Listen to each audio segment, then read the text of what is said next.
আমরা প্রায় সময় ভাবি রুটির সঙ্গে কি বানাবো, তাই আজ আমি আপনাদের বানিয়ে দেখাবো সরসো কা শাক। তো এই রান্নাটা বানাবার জন্য আমি 11টি পালং শাক আর 11টি সর্ষে শাক নিয়েছি।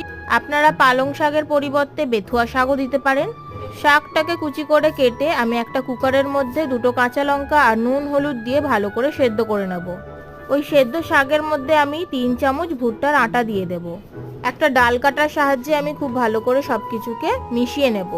তারপর কড়াই ঘি গরম করতে দিয়ে দিলাম শুকনো লঙ্কা, জিরে ফোড়ন, তারপরে দিয়ে দিলাম রসুন কুচি, পেঁয়াজ কুচি, আদা কুচি। সব কিছু খুব ভালো করে ভাজা ভাজা করে নেব। এবার দিয়ে দেবো টমেটো কুচি, টমেটোটাকেও হালকা নাড়াচাড়া করে নেব। তারপরে দিয়ে দেবো স্বাদ অনুযায়ী লবণ বা নুন। এবার শাক দিয়ে দেবো, শাকটা দিয়েও খুব ভালো করে নাড়াচাড়া করে নেব।